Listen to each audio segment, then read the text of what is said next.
Hello, welcome back here.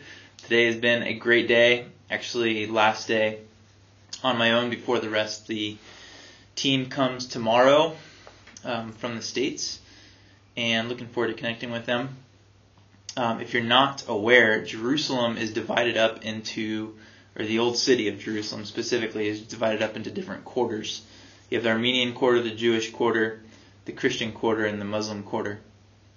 And today, being as I had bunches of reading and study and writing to do, I was able to spend time in each one, and had such a great time this morning. I went over to the west part of Jerusalem, to the Jewish area, and sat in a coffee shop and sat among this band of pilgrims who have come from all over the world to reside here out of adherence to their faith. And that obviously is seen in the clothes that they wear and the language they speak. Really fascinating context to sit in. And then this afternoon I went for a walk through the old city and into the Muslim quarter, and then even further into East Jerusalem, where the vast majority of people you run into are Arab Muslims. And also just a brilliant time there. Got some fresh produce, and then sat and had Arabic coffee at a cafe, and just enjoyed taking in all the sights and scenes in the language. Again, different Arabic instead of Hebrew there. The clothing different, specifically with the women. And then this evening I got to go down to a pizza place in the Christian quarter that's owned by a Christian father and wife and their sons that are my age that run this place. And actually was able to go there last year when we were here quite a bit. And we were able to recognize each other and catch up, and it was just a great time connecting with them, sharing a bit of my story and hearing some more of theirs. But if there's anything I took away from each of these times and interactions, it is the paramount importance of a willingness to engage in interfaith dialogue. And you really don't understand this until you're sitting in a cafe, like I was earlier in the Muslim quarter, where 99% of the people that are around me are of a different ethnicity, speak a different language, and adhere to a different religion than I do.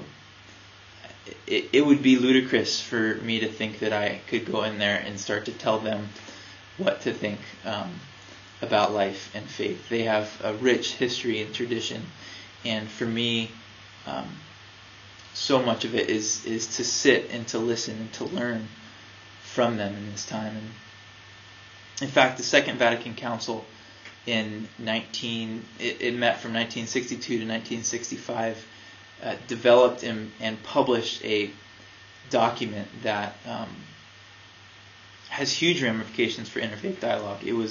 It proposes and challenges the church to engage in and put high value upon interfaith dialogue, not simply to listen to people long enough for us to tell them what they should think, but to actually humbly listen and learn from those outside of our faith tradition. And in doing so, we're able to begin to walk alongside and build relationships that can lead to deeper conversation and shared life. And that's a hard thing for many of us from the West. Even myself, a product of post-Enlightenment Western thinking, that really thinks we know a lot, if not everything. But the reality is we take a short step outside of our worldview and we see how little we actually know.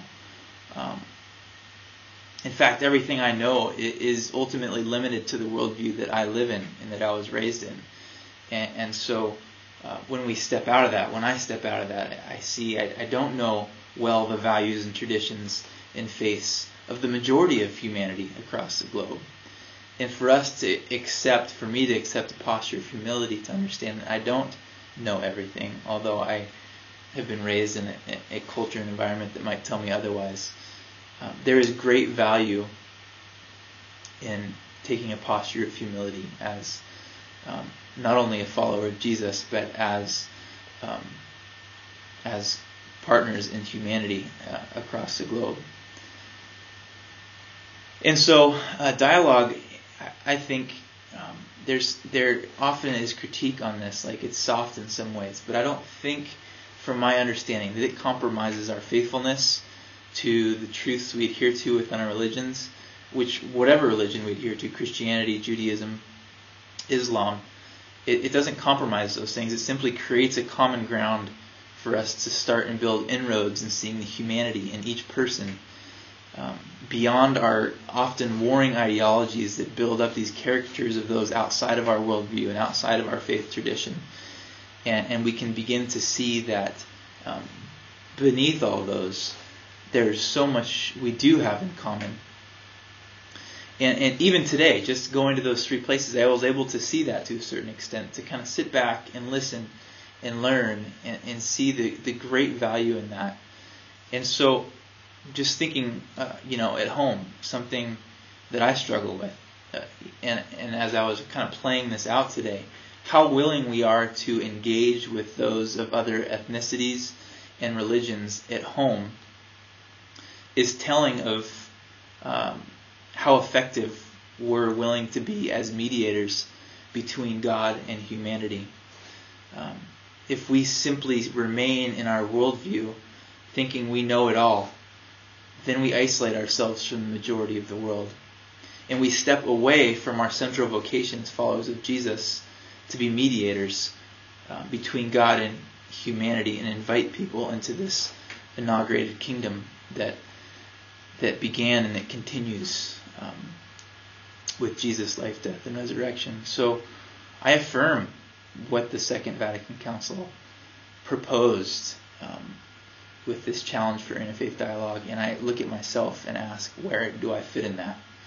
And how can I become more engaged and more humble and more of a listener in order to engage others with this masterful story of God that I adhere to through Jesus.